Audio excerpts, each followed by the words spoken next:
Hi everyone, Mikey Joy here, and today's video is going to be a really special one. You might be wondering why. Well, because I am going to invite the smartest person from the whole Skibidi Toilet verse. And the good thing is, I already reached out to the chief scientist beforehand. Of course, Mikey, but you know how it is. I am an extremely busy man. You can come over to my lab if you want. Well guys, because he is kind of busy right now, instead of him coming to me, he actually invited me to his laboratory. I am genuinely hyped for this one. Before we get into it, I want you to like this video and subscribe to the channel. I love all the support you guys give me, and also, comment down who should I invite next. Yo, what's up, Chief? Hello there, Mikey. I trust you had no trouble getting here. Not at all, man. The cart Skibidi Toilet handled the whole trip. He is surprisingly fast and smooth, bro. Well, that is because I installed a V12 twin-turbo engine inside his body. Of course you did, bro.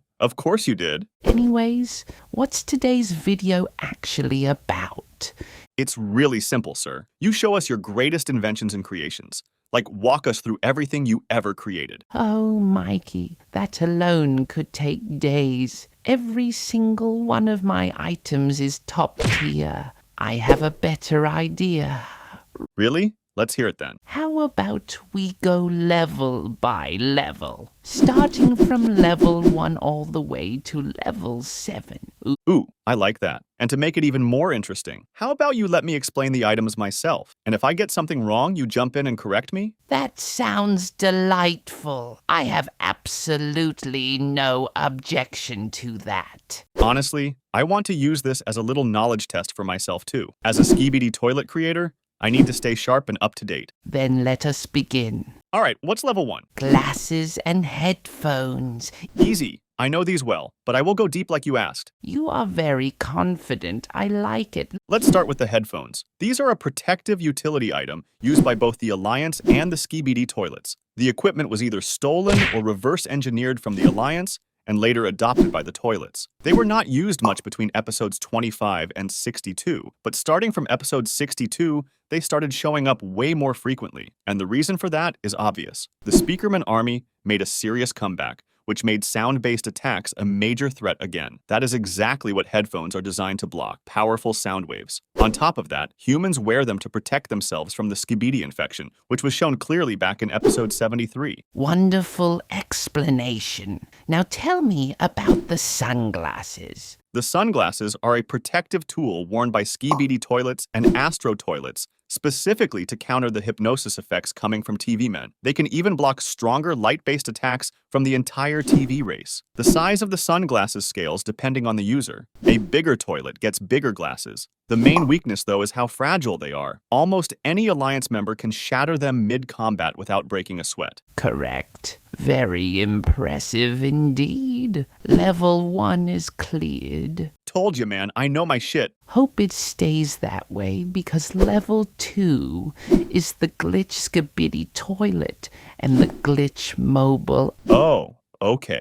The glitch Skibidi Toilet is one of the most unique and disturbing creations in the entire series. This toilet operates on a completely different level compared to regular Skibidi Toilets. It has the ability to glitch and phase through space, making it nearly impossible to pin down in combat. You cannot hit what you cannot catch, and this thing is almost uncatchable. The Alliance members cannot anticipate where it will be next. And then you have the glitch mobile, which takes that same terrifying concept and scales it up. Instead of a single toilet, you have an entire vehicle built around the glitch ability, making it a mobile threat that can appear, strike, and vanish before the Alliance even has a chance to respond. Wait, Mikey. You are right about the glitch Skibidi Toilet, but I must confess that I did not make the glitch mobile. I agree that the structure and the idea was mine, but it was refined by the Alliance. I know, Chief. I was just testing if you would try to take credit for someone else's hard work. You are an honest man. My respect for you has increased.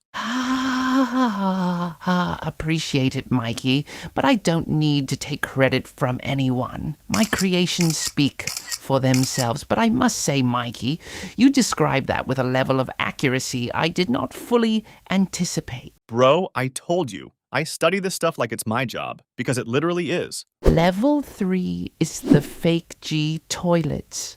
Now this gets a little tricky because there are multiple versions. Don't stress about it, Chief. I have been a Skibidi Toilet creator for over a year. This is light work for me. Alright, let's start with the Quad Rocketeer G clone. The Quad Rocketeer G-Clone shares the same head as G-Toilet, but comes loaded with heavy upgrades. It has 16 rocket launchers, a pair of plane wings for flight, sunglasses to protect against TV-based attacks, and a metal plate for extra armor. It was built to look like G-Toilet from a distance, but hit completely different in terms of firepower. Good. What about the Hendeka Laser G clone? That one is equipped with 11 laser cannons mounted across the sides and top of the toilet body. It has jetpack thrusters attached to the water tank for flight. For defense, it rocks sunglasses and a metal plate on the front of the toilet bowl. 11 laser cannons. Bro, 11. This thing was not made to play around. Precisely. Now tell me about the Quad Buzzsaw G clone.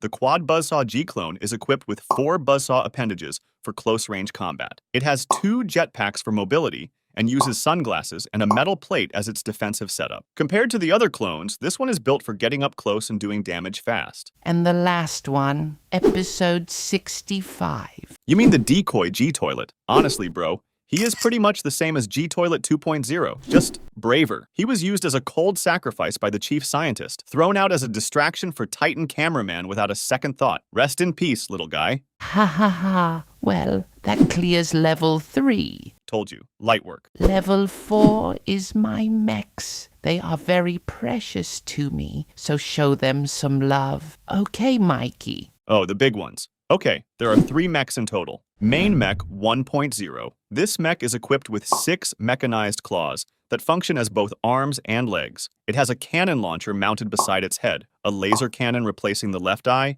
and multiple speakers positioned across the front of the toilet, making it dangerous at both close and mid-range. This thing showed up and immediately became a nightmare for the Alliance. Nice. Good work. Main Mech 2.0. This version keeps most of what made 1.0 dangerous, but adds some terrifying new features. The large hole in the center of its head, the one that was blown open by Titan TV Man's core beam back in episode 67, was repurposed to house a giant Astro laser cannon. It also gained 2 mechanical tendrils, each armed with extra lasers. So basically, the Alliance broke it, and he came back even more dangerous. That is wild. I appreciate the compliments, Mikey. And the Quad Laser Mech. This is a special emergency mech that was kept hidden inside a secret bunker within the command room. It was only meant to be deployed when the chief scientist was in genuine danger. Armed with 4 powerful laser cannons, this thing was lethal despite not seeing much action overall. The fact that it was kept as a last resort says everything about how serious a situation would need to be before it got used. You kept it short but nailed every key detail.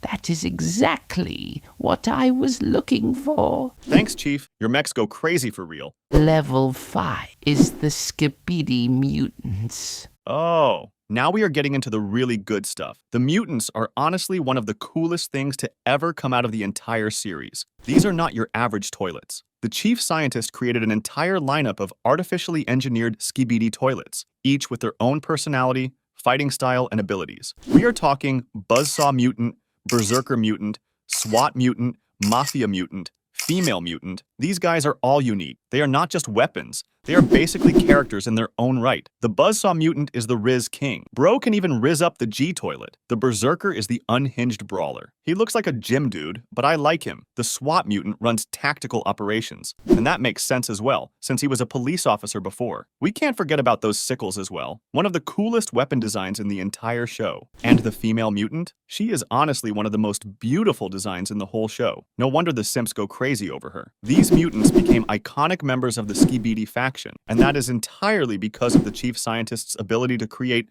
not just weapons, but actual soldiers with identity. That is next-level engineering, bro. I must say, your passion for the series is evident, and your knowledge of my creations is flattering. You impressed me, Mikey Joy. Thank you, Chief. I just try my very best to make the most enjoyable yet informative videos possible. Your videos are really good. Level 6 is the Skibidi Toilet upgrades, and I want you to know every single upgrade you have ever seen on the Skibidi race was designed by me. Bro, I know that. I know that very well. But here is the issue. There are over 200 Skibidi Toilet characters, and a large number of them have upgrades that are genuinely worth explaining in detail. If I start going through all of them right now, we will be here until next year. So you are giving up? Nah. I'm not giving up. I have a better move. How about I show you the videos where I actually broke down every single character in the entire show, not just explained them. I ranked every single one of them too. You guys can check all of that out on the main channel. Wait, you actually covered every single one? Every single one. And I ranked them. Go watch those videos. They are worth it. The amount of work that goes into your content is something I genuinely respect. I will give you the pass on level 6. Appreciate it, Chief. And now we are at the final level, level 7. My greatest creation, the parasitic virus. Yeah, bro, there is no debate on this one. This is the most terrifying weapon in the entire series. The ability to steal an Alliance member's body and turn them against their own team? That is genuinely evil genius. Can you explain it in full detail? Absolutely. The virus was engineered specifically to infect Alliance members. The larger variants were powerful enough to take down Titan Speakerman himself, which is insane when you think about how strong he is. Standard-sized Alliance members like Cameraman and Speakerman were easy targets. Once the parasite attaches itself to the back of the victim's neck, it takes complete control of the body. Full override. And the variants are wild too. We have the large parasitic Skibidi Toilet, the Hexaclaw parasitic Skibidi Toilet, the helicopter parasitic Skibidi Toilet, and the helicopter hexaclaw parasitic Skibidi Toilet, each one built for a different type of target or situation.